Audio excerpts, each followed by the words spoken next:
Wangi Zubidi Banabanga Nao Budi Fidi Bakalaba Tete Bakalaba Tsuka. Les premières seront les dernières seront les premières. Bonne début de semaine à vous tous. Oh Bino tout. Bo plaça confiance Nabino sur notre modeste travail avec votre humble servant Ridolphe Nkosa, Rido pour les intimes, tonton promo IGF de la presse. L'édito de tonton promo sur l'affaire Ken Mpiana. C'est vrai, très chers amis, et belé, bon, mon nom un peu banal, qui est au bandit semaine où tonton promo a vendu, il veut aborder l'affaire Ken Mpiana qui va aussi parfois dans tous les sens sur les réseaux sociaux. Mais tozui yango comme bisotoza acteur social au-delà des leaders d'opinion, surtout à notre qualité de combattants de la culture, au tozolinga lelo la chronique ils ont en place nango le respect des chroniqueurs envers les musiciens et le respect des musiciens envers les chroniqueurs. Et ça la peine bien, yango lelo toye to commenter yango na l'édito de tonton promo. Surtout que tonton promo est l'auteur du concept Empire du mal en ma qualité de phallitologue, en ma qualité de docteur en phallitologie. La phallitologie, cette science qui étudie tous les mensonges des phalli pour s'imposer meilleur de tous les temps dans la musique congolaise. C'est cette science-là.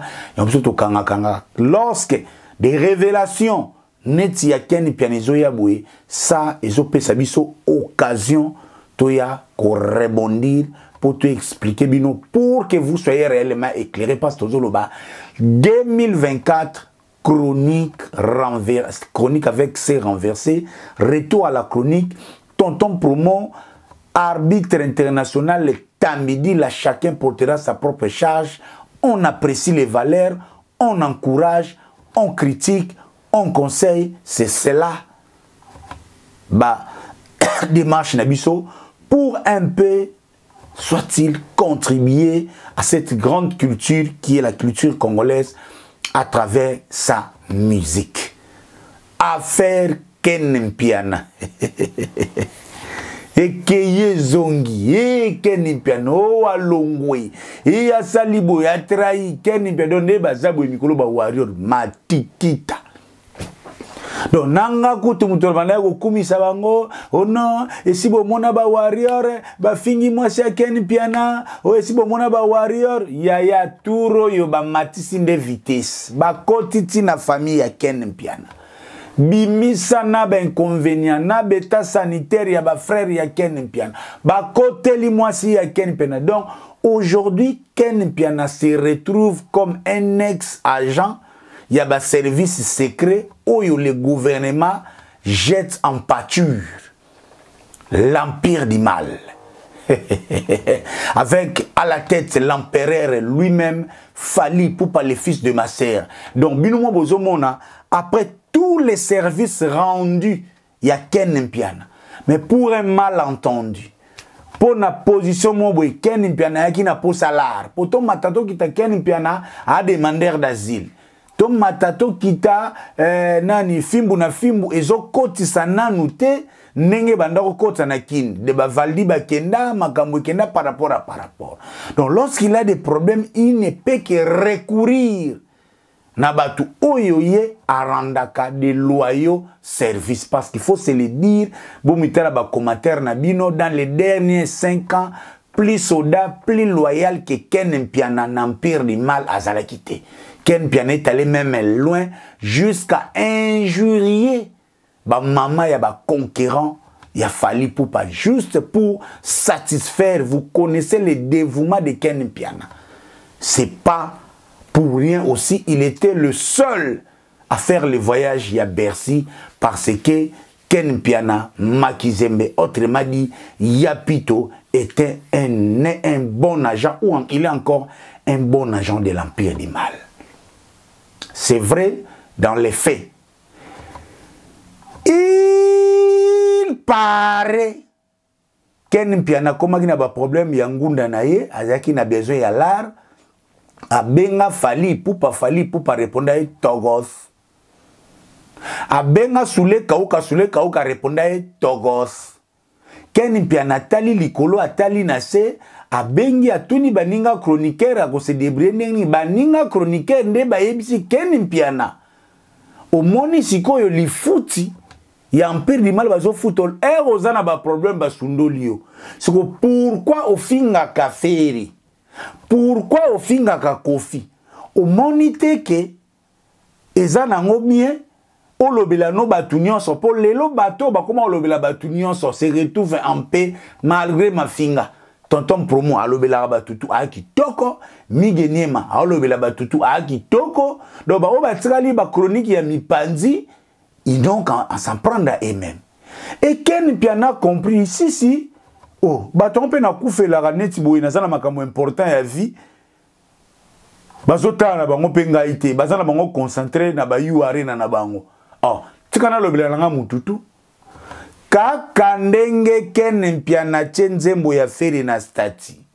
Kaka ndenge Ken Mpiana monike akogi pe ko apprécier ko lobape di bon ya feri gola ou ya kofi ou ya inonce bi. Mama yake na mama. Bampangi ya Vincent. ya matuza bafongoleli Ken Mpiana. Donc oka ke boma Ken Mpiana tika nyoka.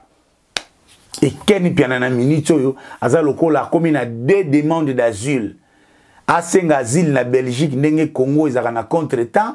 Asenga susu asile soit na ba Gaulois soit na ba Kofifil parce qu'il est pourchassé par les warriors à la tête Saratola lors de Mabindinkulu avec avec Migeni. Non, c'est la garde ba secret le Ken Mpiana zo bimisa. Il paraît wana Ken Mpiana mutalobi yango Migeni ma vumbumila Saratola na balcon. Ya yangate bolimbisanga les journalistes mais ça kolobela makambo bato bolimbisanga si je vous ai choqué ngate c'est Ken Mpiana qui a dit ça. Il paraît encore Migeni maluketuluche avumbunila Saratola gumba ye na balcon. Encore Saratola pe alinga biloko na encore Saratola la fille de soif. Ya bolimbisanga ngate ngana kuta bino na kuta Saratola boyebi azalaka muto explication makamba bambetu soko lingoye ba Saratola beta na YouTube ndenge kola na mbetu Saratola ebi godong eyebani Saratola zane fille ba soif eyebani Saratola a recritaka batu tu ya nzoto mikie so bozana mwana bino ya nzoto mikie na lupango soki Saratola koti bobomba ye po Saratola soka moni mutu ya nzoto mikie abiki sakate wana oyo Ken Mpiana ayeli biso masolo. Mais on a retraîné wana te. L'édito de Tonton Promo, je voulais seulement commenter ce que Ken Mpiana nous a révélé de très important. Oyo lem suezo échappé bino. Ken Mpiana lobi eloko moko. Avant, quand j'étais dans Nzondo, nazalaka na Ferigola, je faisais la promo de Ferigola. Ça ne m'empêchait pas de parler de Fali Poupa. Dixit Ken Mpiana. Ici, on a vendre la lelo en tant que chroniqueur parce que l'un de mes combats, c'est de militer pour la concurrence loyale. Au beti ba ovare nanayo, là où on doit apprécier, on apprécie. Ce qui peut te seka gaulois, to seki gaulois. Les troba mikolo yo ballon, ezaki na maboko ya ba, ezana maboko ya ba warrior. Toujours la paix fait rigolande. C&C Service Fret. Pour envoyer vos colis à Kinshasa, Matadi a un prix défiant toute concurrence. Une seule agence maritime, C&C Service Fret. En France, 23 rue Anatole France, 94 400 Vitry-sur-Seine. Référence SK Exotique. À Kinshasa, immeuble Beaumaillé Musique, 2 rue des Avocats, Limité 1er rue, Funa. Référence en face de l'église du pasteur Wallo. Les départs se font 2 fois par mois par container. Paris-Kinshasa, Paris-Matadi. L'enlèvement se fait à votre domicile en France. C&C Service Fret. Au Tietembe, au Moniango. Cette partie, qui nous a intéressés, nous. Juste le temps pour nous de dire merci à Tutungo, il est la plus belle de la ville. Moi, si il y a commandant Cousteau Kinkela, les gens n'aiment pas les gens. Juste le temps pour nous de dire merci à Trésor Okoko. Depuis Manchester, les concessionnaires de voitures, merci infiniment. Bijou Kenzo ya Sam Luzol Oyebi Nenge Zalara par rapport. À ma droite, belle brise systématique automatique, là où les Romains s'empoignèrent. Et à ma gauche, Nelly Tambo, la beauté associée à l'intelligence, la fille en diamant. Tout ça n'est qui toque tranquillement, tranquille. Robin Vemba display en couleur les plus beaux garçons de l'Europe. Smalto Senga, le chef de cartel Sandrangoy. Robin Vemba display en couleur les plus beaux garçons de l'Europe et Zalarayodi. JC Koli, les meilleurs entrepreneurs en matière de fret en Angleterre. L'agence Soleil na Belgique, Kaka, Ndenge GDG et Kendaka par rapport. Toi, Nabiso Mobimba tranquillement, tranquille, Schubert Ngeleka la stabilité, Saint Matando, Miki Kalen Nzambe ya ba Mamadi, Mamarifa, Mamarifa Lobina Papa Roger, Nzola, Nzola, Nzola, Nzola, Nzola, Nzola, Mamarifa na Papa Roger, Miki Kalen témoin. Gisèle Tati, Mama Versace, Nakata London. Motema ya Jiclo Winner, mère double, non, Lelo Mabé, ya Jean-Louis Mérite à la Sentinelle. Merci Kambaba na di Berli Diogo, les miniatures d'Afrique Yebi, Thomas Mbouya na Sanité. Tonton Yalala, les représentants de comme les garçons na Kata London. Yebi Samak Makengo, non, les Labino Mabé. Pourquoi pas Wei Faradje, ba play tout Yamboka. Salo, Maître Baina, Joël Boulouba, merci. Donc ça nous permet to dendanabiso tranquillement, tranquille. Kakandenge, to kende kakandenge to sola par rapport, juste le temps, n'a remercié l'agence Soleil. Il y a Jeannette Lomboto, agence Soleil na Katsa Belgique, au Tchékomi. Pourquoi pas aussi CSC? Cédric Mwanda et Carmel na Paris, au Tchékomi. Wana Tuna Salon au Quito. Avec le PDG au Quito na Paris, tout ça on a Mubimba. Par rapport, Yagi Lubembo, na des big lady, na Katia Akne, Yagi, l'un de mes coiffeurs, Kakandenge, GDG et Kendaka. Anderson Likutu, les panneaux géants à Lobina et Sabino, match et bien. Donc, très chers amis, très chers amoureux de la culture, chers Congolais, Makambu Ken Piana à lobby, je l'affirme et je l'atteste. Si nous autres, tu yépe les lona chronique, pour équilibrer les choses parce que il y avait vraiment l'empire du mal avait pris une autre tournure. Je m'en tiens seulement. Naba propos ya Ken Piana nde na bande ko la lobby que avant Ken Piana pouvait parler de Ferré, pouvait parler de Fali sans que ça gêne Ferré. Sans que ça gêne Fali. Mais Kakatoye, 2017-2018, lorsque héritier Watanabe a eu Internet, Babaniko finga héritier. Mais après, il faut comprendre que l'Internet est une force. Fali Poupa et son organisation à la tête, Kelisha Roston, alias Mosomba Yakiki, c'est lui, Moutaza, faucon ou artisan y'empire du mal. Parce que Kelisha Roston, le Kolaza chômeur na Canada, il s'est vertu à créer cette machine sur les nets. Oyo, ils ont un objectif 1. Démoraliser les adversaires. 2. Mettre les bâtons dans les roues contre les projets des adversaires. 3. Apporter tous les mensonges possibles pour placer Fali Poupa comme les meilleurs de tous les temps. C'est tout ce que Ken Piana est venu nous révéler pour affirmer thèse Nabiso Tolobakaye empire du mal. J'en viens premièrement na likambo liboso ken piana lobby. Depuis kaka comment ko travailler na Fali, leur travail c'était de dénigrer les autres au koki kutuko apprécier bolamu ya conquérant ya Falite. Chers amis, ken piana n'a pas menti. Et ça bisope toloba on mena ba forme musus. Je vous rappelle, regardez makambo ken na lobby. Ken avant a comme ancré na communication ya Fali, il faisait son travail, on connaissait un garçon moi na soda, il est bouillant, azaya pito muta pito pala ya na bandenge na ye, mais Ken Piana, to yebi sozi Ken Piana dehors à caméra, tout le monde sait que Ken Piana moi na malamu. Ba oh nyo se bebi Ken Piana, eza wi biso kutu ba oh eza so o solo bengi Ken Piana pona lelo te makam. So be alors vie, boni, vie, yo pena ozobo mamoto na biso, c'est comme ça. Et toyebi que parmi bato malamu na YouTube, oyo mutoyo a fournir, a yebi ko fungula batu chance, bimisi ba Valdi, ba batu belé, ba la nengita ba Moura, ba leka na ba Saratola, c'est lui qui a fourni batu moins belé. Ken Piana.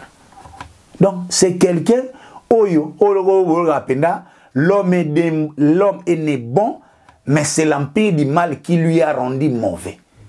Et Ken Piana n'est pas le seul. Et si Naïbi Sabino, ce que nous travailler quand on a Fali, il faut perdre sa valeur. C'est comme si travailler avec Fali et Laxi, que l'on a honneur au côté de Bouzoba. Regardez Denis Lessi. Denis Lessi, avant comme un pétage, avant comme un warrior, Azaïki quand même n'a respect. Il y a Denis Lessi. Tu vois que nous avons une vitesse depuis Bandakala, Nanzodo, Bachara, Bamisam, Nikili, Bachara, film porno. Ça, on connaissait.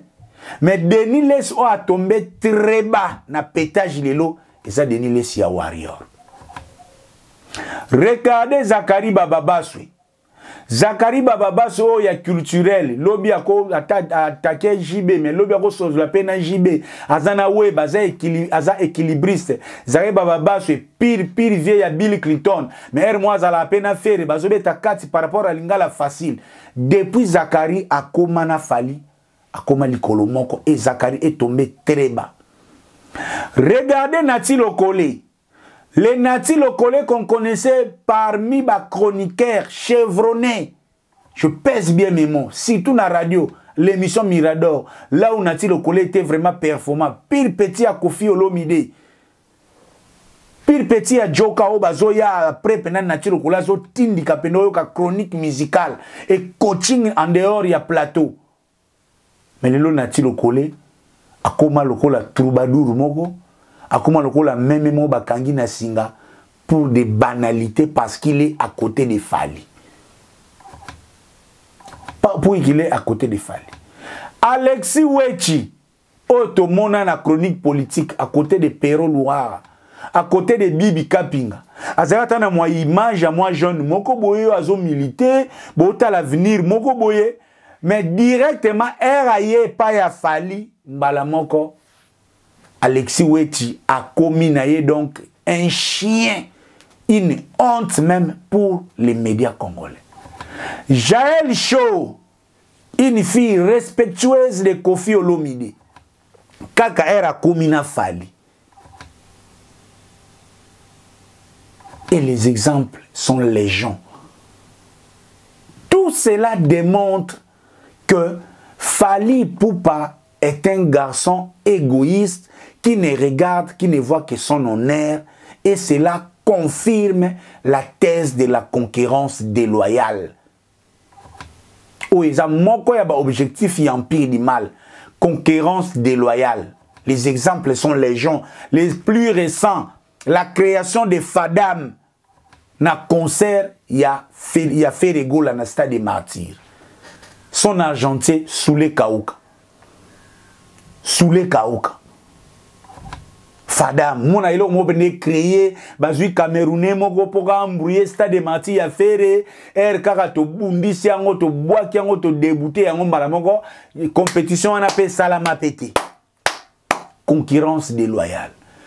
Les plus récents au Soussou, il y a concert, il y a Kofi Olomide na Zurich avec Kelisha Rosson Mosomba Kiki. Il a mobilisé des pétitions pour dénoncer que Kofi Olomide aza aza eza honneur te ko zo Koffi Olomide na couleur café parce que aza mutu oyo aza bourreau ya basi. L'empire du mal. Et le plus récent aussi, l'affiche de Ferrego là par rapport à Bercy. Près de 200 appels organisés par Mosomba Kiki, l'empire du mal. Concurrence déloyale. Il y a même besoin monanga, c'est vrai dans ça la chronique. Mais nazoko lobati nazoko la Roma Kambuba Kati Sal Basaliboui. Nous faisons pour équilibrer les choses. Pour la musique à Congo. Musique à Congo, c'est la musique à musicien moroté. Et je connais bien ces tactiques-là. On essaye d'apprécier là où on apprécie tous les thèmes, on dénonce. Quand on a concurrence déloyale, surtout à niveau nango, il y a démoraliser l'adversaire. Souvenez-vous en 2019, lorsque seulement JB Mpiana a voulu lancer balle de match, Kelisha Roston a pris l'actu du net. Pendant la RO actu du net, ça va travailler dans l'Empire du mal avec Kelisha Roston. Émission Oyo Empire actu du net et Yamba Kelisha Roston. Objectif dans les acquis qu'on démoraliser, montrer à l'opinion que JB Mpiana est incapable de faire quelque chose, hasard local, d'ailleurs il a une vie privée moisie, avec donc toute litanie à ma finga au batanda. Ensemble, Actidinet Fitz, Alain Kouz Fitz, Kelisha Roston, Oba Bamboula JB. Il est quoi démoralisé batou. Bisopé Ronto Zalaka te poto équilibrer des choses. Combien de fois les tricages des chiffres avec toujours l'Actidinet, toujours Mosomba Kiki. Boba non mon akasoka a fait la bimisi regarde-moi. Actidinet a une ba chiffre pour démoraliser. Et ce travail de démoralisation, oui, je appréciais le succès de Fali à Arena na Ovo. C'est une réussite comme grand événement. Je continue à le dire et je le dirai. Mais ça ne veut pas dire que Fali est le seul à jouer na You Arena. Ça ne veut pas dire que Fali est le seul à jouer na Ovo Arena. Surtout que na Ovo Arena Kataki na yango. Donc, toute ma démarche, c'est pour que l'on la pression en empire du mal à Tcharabat. Talandenge baliba démoraliser ba Gaulois, na dynastie, avec un bel album, 42 chefs-d'œuvre, chacune avec leur particularité, avec sa particularité. Ba featuring est belé, Ferayembi, tona ba voko na dynastie. Le col a risé à Gola, n'a éliminé. Yansilouya mon bébé. Eh, naïya. Oh maman. Ege kokotana mote mananga oyeba. Bébé nanga neneneneningaka. Basusu balelege nenenenen nzoto nene. Atala na yo libala. Nakolatisa yo alliance. Nako yo.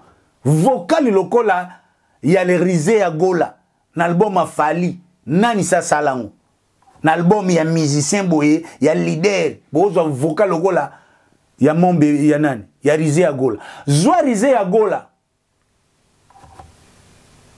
na commandant Cousteau yoka vocal est-ce que Mbassia ça na vocal Nathan ça na vocal mais face à cet album.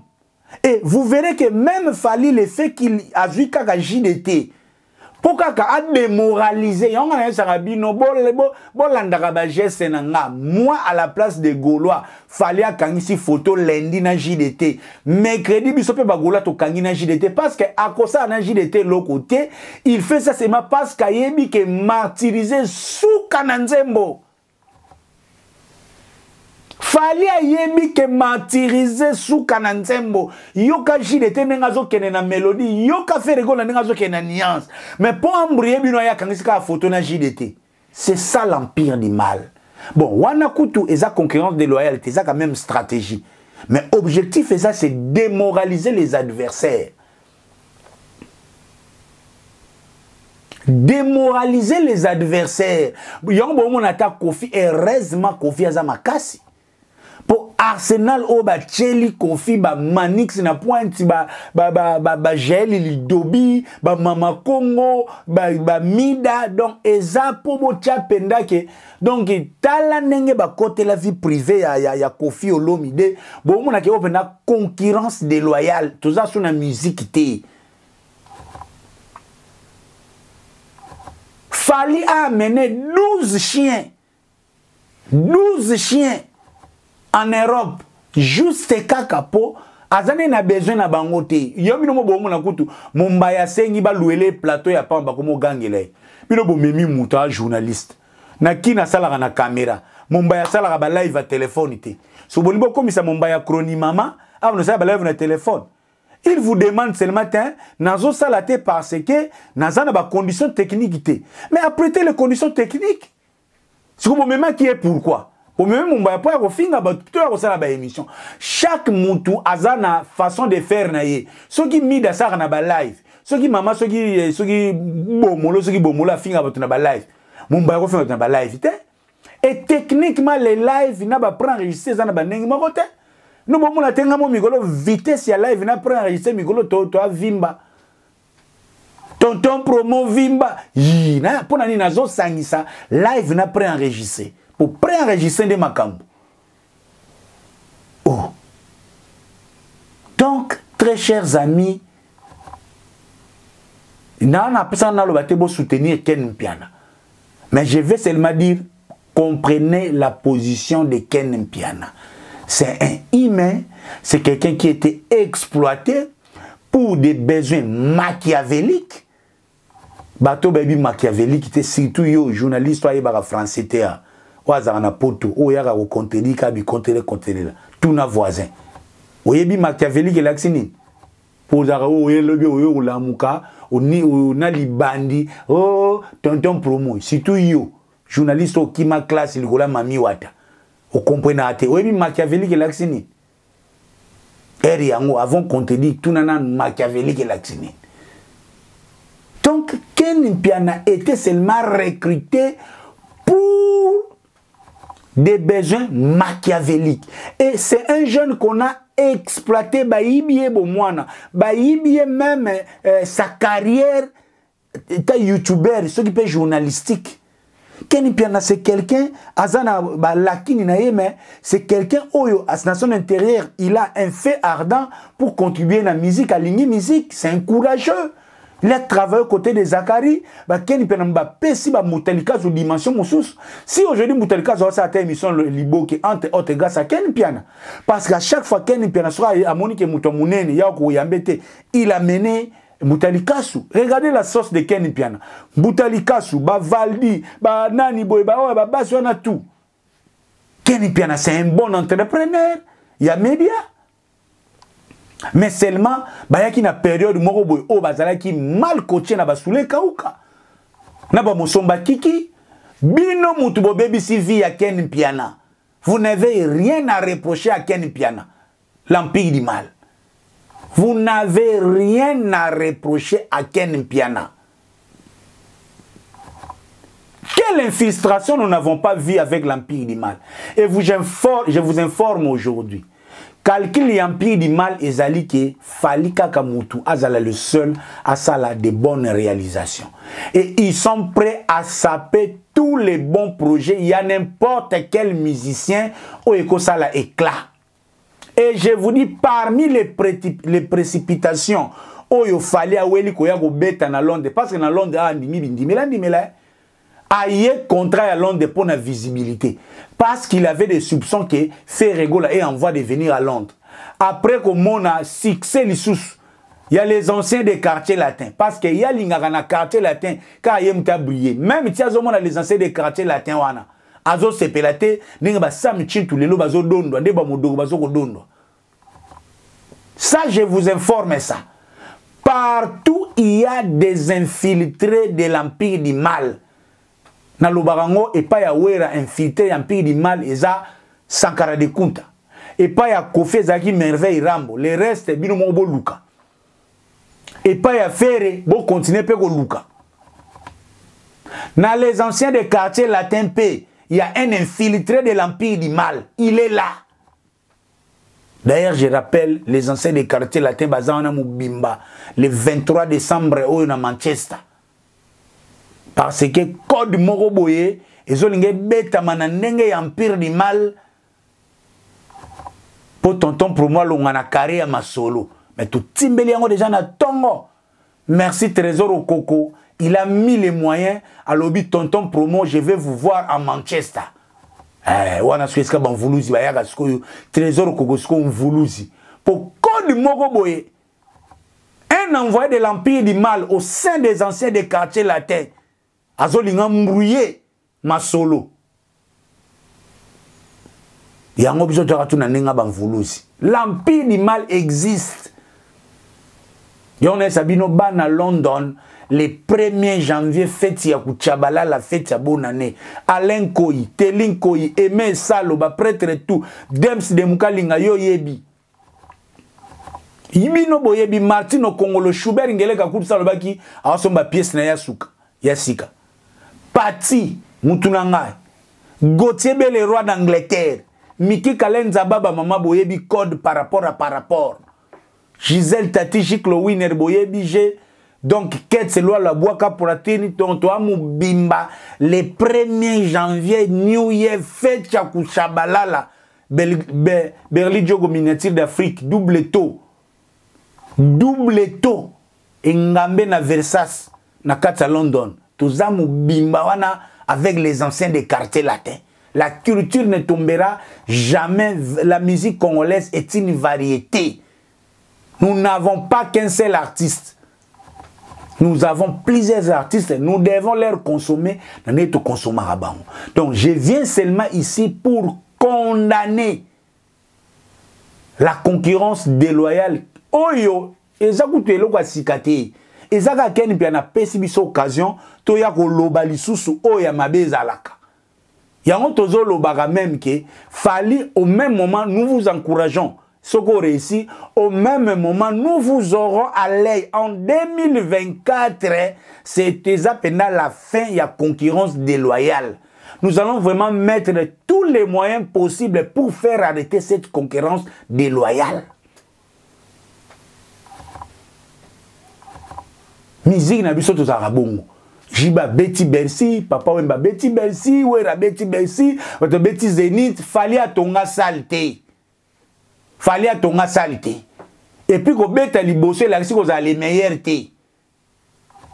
Donc, des bazans, les gens soulé kauka. Yangwanako, Congolais, yozana kin kuna. Ceux qui vont voter, ba député, ya ba camarade ya Fali. Ha, et talimino, hein. Ceux qui vont voter, ba député, camarade ya Fali, et talimino. Donc, dès que bazako, bazan déjà na calcul, arena wana ya kisasa, ba on ba beta liboso. Stade nanu esilité mais bazo bloqué déjà bango babeta liboso na arena wana nanu esilité arena o facha linga tonga wana baja na calcul bango babeta liboso ata kutu esalami ke o faire ou bien kofi bien rétiem tabeta liboso et puis nazolo bango fachi béton o ezapa mon arena wana ya kisasa eza d'abord pour na Congo. Ouverture ya arena wana il faut ça la manaba musicien ya rumba naba musicien ya hip-hop. Nous aurons besoin de deux grandes activités. Concert ya ouverture to bengisi moi ba paya ba yeto tche ba musicien na biso ba beti 5 minutes 5 minutes. Oya okoka ko beta te na ba tunanenga concurrence etalié. Fachi tozo miloba déjà 20. Tu as dit que Fachi Beton numéro 20, ozo le canapete parce que Congo, toi, na posa ntuswa Congo. Toi, na posa soswa Congo, moi, na mboka, azala continue musala.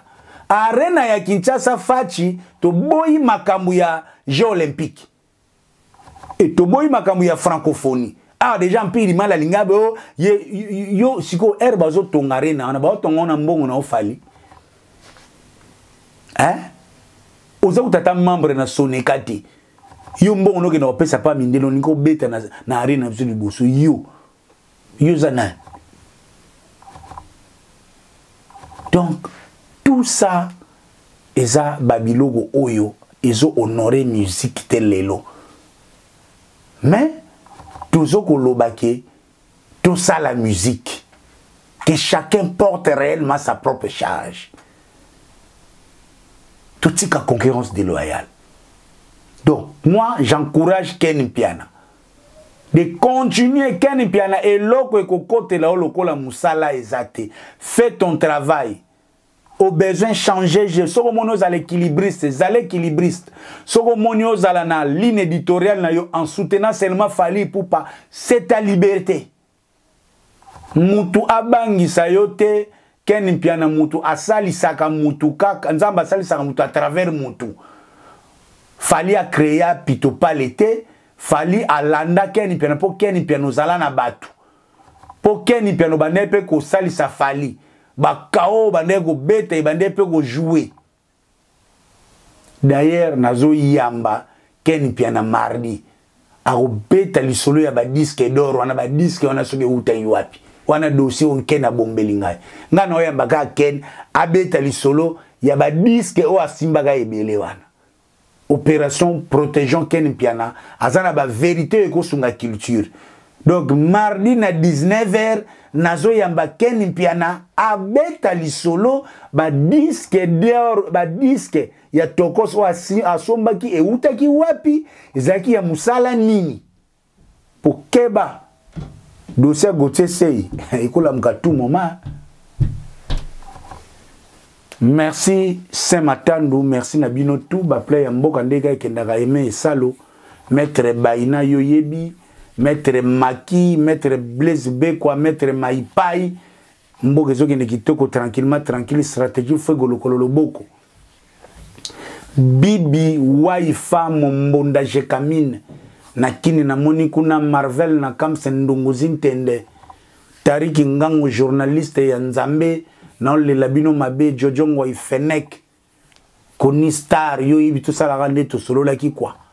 Merci na ba play tout ndenge GDG kendaka par rapport toi na biso kitoko ba play ba Trésor Versas ba Jimmy Disquarek ba Gabin na kati Acne ba Patrick Kaba les mannequins match ya kitoko fait de Bokata ya tete munganga yo yebidi fait de Bokata gaye fait de Bokata tutungo yo moni makambo luki oyo luki tutungo ye la plus belle de la ville bozui wapi moi c'est kitoko ah gaye